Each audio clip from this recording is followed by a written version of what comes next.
WNST, Towson, Baltimore, and WNST.net.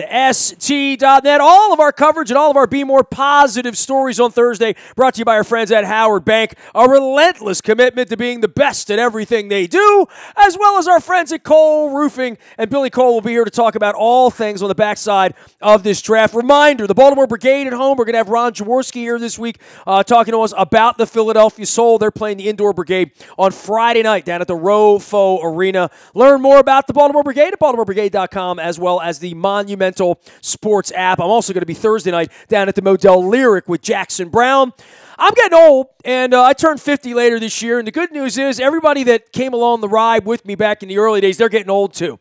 I saw this guy through a crowd at the Mall of America in Minnesota about 13, 14 weeks ago, and lo and behold, we sat down, had a great conversation. Matt Stover joined us as well. He is a member, an eternal member of the Super Bowl 35 champions.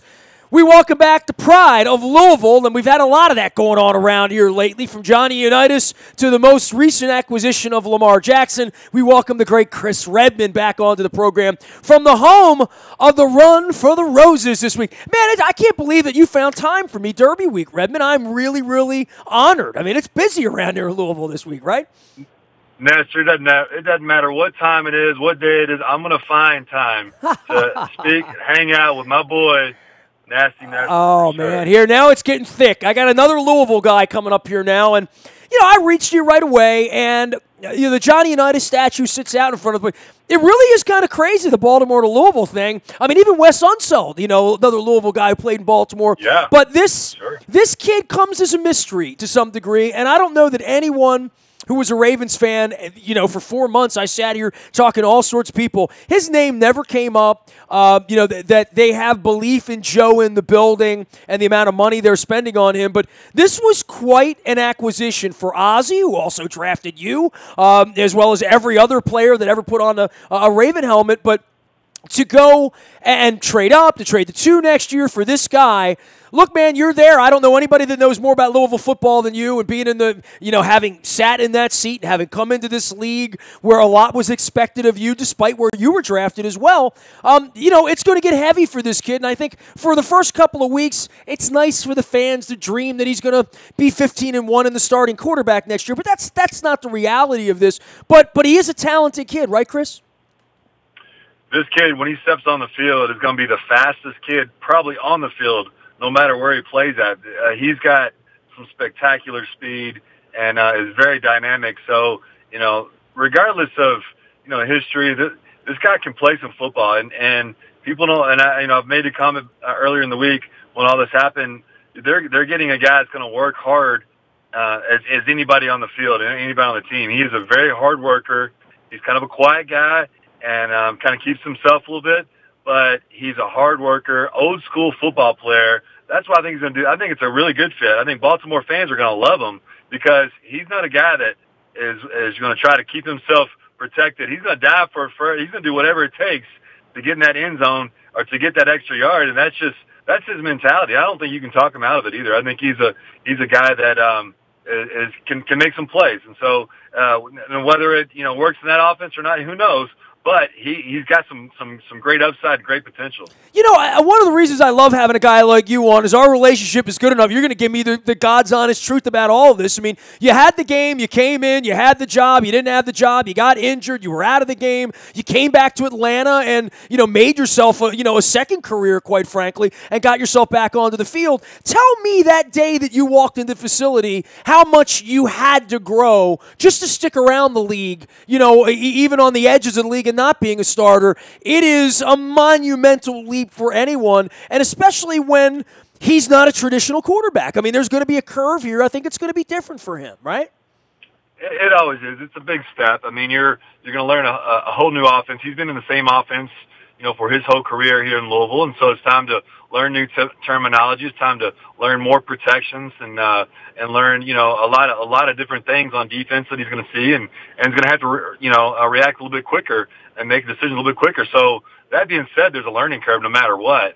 But I think he's one guy that can, things break down he might be a guy that can obviously take it the distance when it don't look too good in 3rd and 10. He can get it with his legs, which typically not many guys in this level can do. So I think that's where sparks the interest. And I'm sure in Ozzie and a lot of guys there is, hey man, this guy could be a sleeper that nobody really thinks could be a quarterback, but could maybe turn into. I think he's got a couple little small fundamental issues with his accuracy and his arm, and I think it kind of comes from where he steps. He kind of steps in the bucket and makes him drop his arm a little bit and sails the ball on some situations. But those are things that I think he can improve on. And if he gets good in 3rd down, which that's the key in the NFL is being good in 3rd and 4 to 3rd and 12. You got to be able to make plays, and if he gets good, Matt, look out. He could be something special. Chris, for you, where was the learning curve the hardest? I mean, I guess from the outside, none of us have ever done that. None of us have ever walked in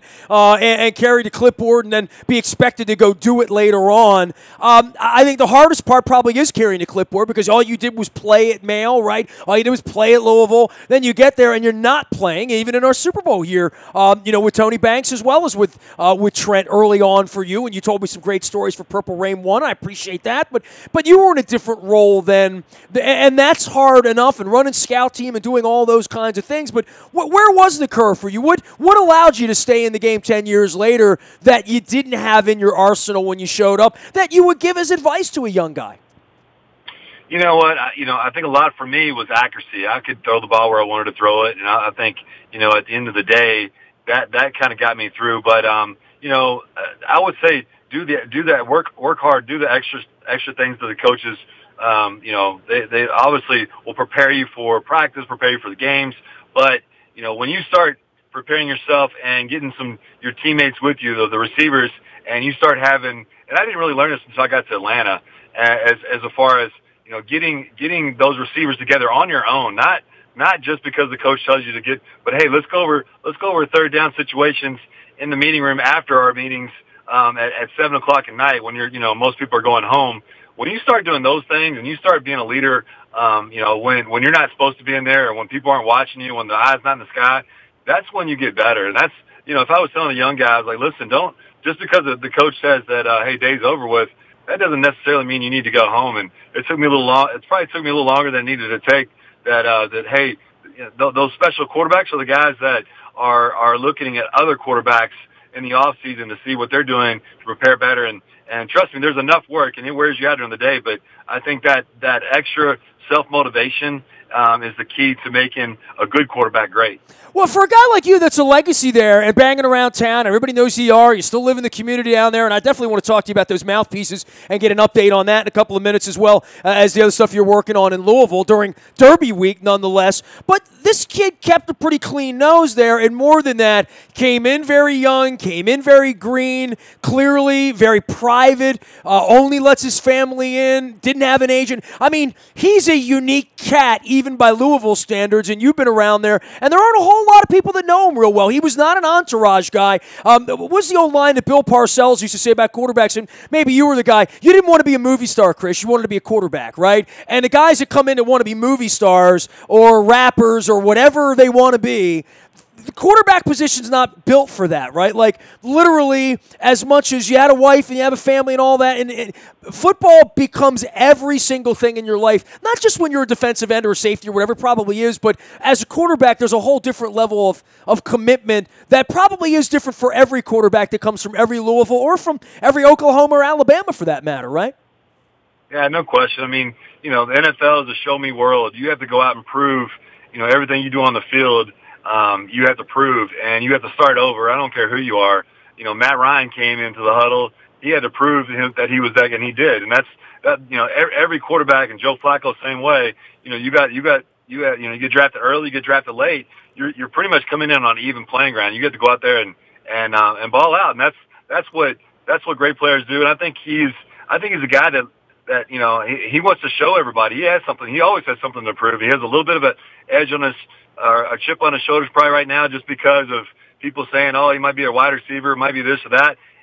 You know what? I think that's going to motivate him even harder to be to work harder and, to do what he needs to do to be the best quarterback he can be. So, I'm excited to see because it really is the unknown. And I think, I would never compare him to Johnny Unitas, but Johnny Unitas was like that as well. From what I hear, is like he was kind of a guy that kept to himself, and sometimes would eat by himself, but everybody knew that guy was calling the plays. He was actually the one that came up with the plays, and there's something about that. I think for a quarterback to have that type of atmosphere, I think that helps. I think that helps make him a special person. When that's what you have to be at being a quarterback, especially in the NFL. By the way, I was looking back at you. I totally forgot that you had won the Johnny Unitas Golden Arm Award in 1999. Where do you keep that? You got that on a mantle someplace, Chris? I had it over in our sports training facility. I do a sports training facility here in Louisville with Deion Branch, Eric Wood, and Breno Giacomini. We have train a lot of high school kids and elementary kids, and so we have a lot of fun over there. I had it over there showing it off for a while, but now I got it back home in the office. So all right. It's very special to me because he's not only obviously it's an honor to win that award, but he was a very special person to me. So that's one thing that I hold dearly. Chris Redman's a special guy around here. He is still a Super Bowl champion for Super Bowl 35. You can follow his journey at Chris Redman and the number 8 out on Twitter. He's got kids running around now. He's running a gym down there. He's got the mouth guard company and all that stuff. Chris, for the Joe Flacco side of this, to your point, and you having had the game taken away from you for a couple of years, you ran some other football. You joined another league. You did a little coaching. You did different stuff with the Austin Wranglers at one point in 2007, as I looked through your resume. But then you got back, you made money. I mean, you had a contract, you played in Atlanta, you did all that. Joe Flacco now is at that point where people are questioning him, right? Like, he's a Super Bowl MVP. He's got all that thing that you wanted, quite frankly. But he's 33. He's got all the money that he ever thought he was going to have. And now, some point near midnight on Friday night, I have no idea, or Thursday night, I have no idea where he was.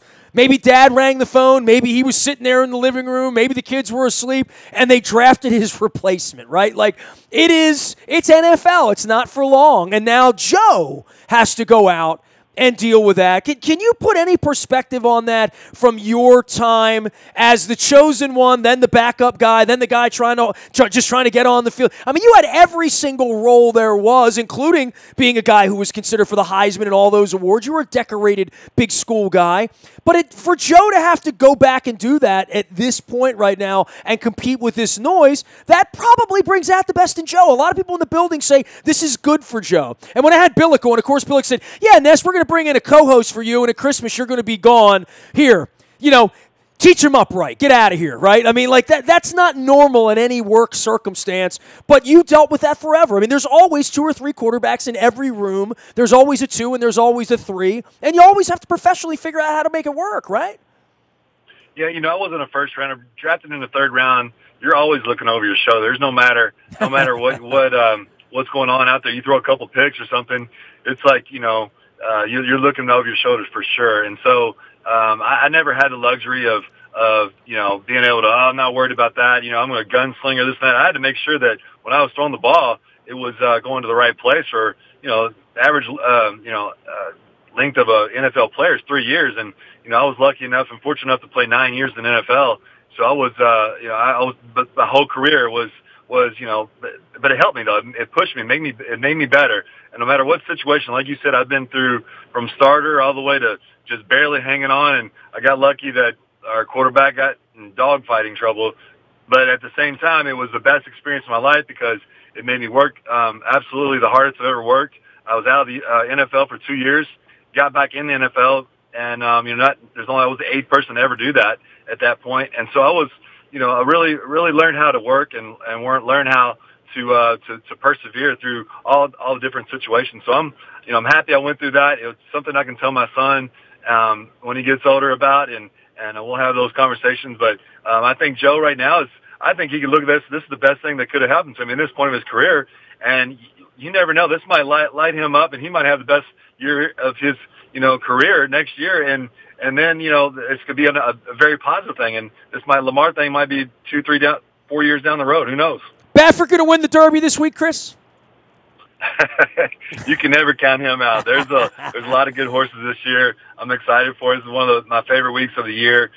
Typically, I see you, on the streets of Louisville this time of year. But I know. I'm getting old, Chris. Not make it. I'm going down to Laurel this week for the Laurel's our partner, Maryland Jockey Club. So my wife and I are going to put on hats and suits and do the whole 9, and I'm going to have a mint julep in your honor, and I'm going to be doing that down to Laurel this week. So we still have the Preakness here. They still run the Derby winner only comes here, right? Like that's the way it works. I might have to come there and visit you for once. That might be a good thing. I might come back to Baltimore and visit you. That'd be great. I always got a crab cake for you. Hey, tell me what's going on with the mouthpiece stuff, Chris. I know that was also something that you were working on, and I guess I see it in hockey every night. I'm watching Stanley Cup Playoffs. All these guys, they have their number on their mouthpiece now, their name. They're all individualized. I mean, I have retainers I wear at night for my braces. I'm assuming it's similar. I know kickers, sleeping with these sleep apparatuses. I mean, there's a lot going on with the science of doing all that, and I know you got involved in that, right? I'm really excited about it. We actually partnered up with Delta Dental, who's one of the largest companies in the country, and they are really excited about this product. Not only can you put the mouthpiece in molds, you use a shock absorbing that they use on car bumpers now, that you can actually just throw your mouthpiece on the microwave for a minute, throw it in your mouth, it sticks to your teeth. Which I never had a mouthpiece that actually I could teach a seminar or call any play I wanted to call with my mouthpiece in. These mouthpieces are incredible. And not only that, we're going to add technology to it. So, a typical hard hit that could be a possible concussion is around 90 forces of G's. Well, you have a G-force indicator that if you get hit to that extent, you just pull your mouthpiece out, and if it changes colors, then you could possibly have had a concussion. You need to go do concussion protocol or get it out, which is very crucial for youth football when, these are mostly dads out there coaching and not doctors. And so if you can decipher between, hey, if my son or a kid needs to stay on the field or not, I think that's good technology, and we're excited to have that. And there's going to be a lot of things coming online that you can read your heart rate all through your mouthpiece. And so a lot of stuff that's going to be going apps through your phone. It's really cool technology, and I'm excited to be a part of it. If we live long enough, you and I will be in cars that drive themselves, right? I mean, it's all coming, bro. It's all. Hey, how can I learn more about that mouthpiece stuff? Because we have a lot of parents out there with kids and coaches and whatnot. Is there a website, little link, something like that that I can throw out and maybe throw a link your way? Yeah, you could go to vainmouthguards.com, or you could go to deltadental.com and look up the mouth guards that are coming out there called Game On. So there's two companies that are merging together, and we're really excited about the technology and where we're headed to. I think it's something that could be mandatory for all kids. And football is a small sport. If you look at it globally, internationally, soccer is obviously the biggest sport, and so we're definitely going to be an international play, and look forward to doing some fun traveling around the world and hopefully protecting some kids their brains a little bit. So I'm looking forward to it. Dude, you know what a rock and roll guy I am, and I know that they ripped down Phoenix Hill down there in Louisville, right? So it doesn't exist Phoenix anymore. Hill Tavern, yeah. Yeah, it's gone. So I saw a schedule come out. There's a bourbon festival the weekend of September 22nd, 23rd, my son's birthday weekend, and I was hoping that the Ravens would play in Cincinnati that weekend or whatever. It's like Robert Plant, Sheryl Crow, John Mayer, all these unbelievable bands. It's down on the riverfront, and it's a bourbon festival, third week of September. I was so close to texting you while I was waiting for the schedule to come out. We played Cincinnati week before. We got Denver at home at 1 o'clock that week, so I can't come. But, I have a feeling you'll be there and having fun and doing the Louisville thing, and I'll see you in your hat and your Derby gear this weekend. I hope you cash a few tickets there at Churchill Downs, but always great to visit with you, man. When we draft a kid from Louisville here, I said, you know what? I'm reaching to Redman. I'm going to hear what Redman has to say about this. So anything that brings you and me together, I'm all happy about, Reds. Heck yeah. All right, Nestor, thanks for having me on. Have a crab cake for me, and I'll have a bourbon for you. All right, bud? Yeah, have two. Do me a favor. It's Derby weekend. Indulge, okay? You're a grown-up. There he goes, Chris Redman. There he goes, Chris Redman 8. The way to find him out on Twitter. Our one-time quarterback from Louisville. We got a new quarterback from Louisville, Lamar Jackson. We are learning about him, learning about football around here. It's all brought to you by our friends at Royal Farms. Real fresh, real fast. The tasty coffee, the best fried chicken in the land, those Western fries, sandwiches. But when you're pumping your gas, make sure you're using that Royal Farms app. You get your points, you get your fried chicken, your Western fries, your coffee for free. It's Royal Farms, real fresh, real fast. Wearing my brigade hat on the Facebook Live and the YouTube WNSTV channel. They take on the Ron Jaworski-led Philadelphia Soul. He's not the quarterback or the coach. He owns a team. He'll be here this week talking about Arena Football League action. Chris Redman was an Arena Football League quarterback for about 2 minutes. I don't think he ever went to the field. That's why I didn't talk to him about it. But it is part of his bio as well. If you haven't seen Randy Hipper throw throw it around. Friday night down at the Royal Farms Arena, taking on the Philadelphia Soul, the Baltimore Brigade. Learn more at BaltimoreBrigade.com. Also, Jackson Browns down at the Lyric on Thursday night. As I navigate the Caps postseason here, I got to take a little time out for the rock and roll. We'll be at the Modell Lyric. You can learn more about all the things going on there, including William Shatner, a whole summer of events, as well as Steely Dan and Kansas, and lots more rock shows coming in the fall at the Modell Lyric. Modell-Lyric.com for more details on that. I will be at Laurel this weekend for the Kentucky Derby. My wife and I are heading down there. The Maryland Jockey Club entries now on the front of WNST.net in the WNST morning newspaper, all powered by Planet Fitness and PlanetFitness.com. You can find me anytime, anywhere. The internet is served on your mobile device, Facebook, Twitter, LinkedIn, Snapchat, Instagram, streaming live right here on our Facebook Live, as well as our YouTube WNSTV channel. We are WNST.net, AM 1570, and WNST, Towson, Baltimore. We never stop talking Baltimore sports.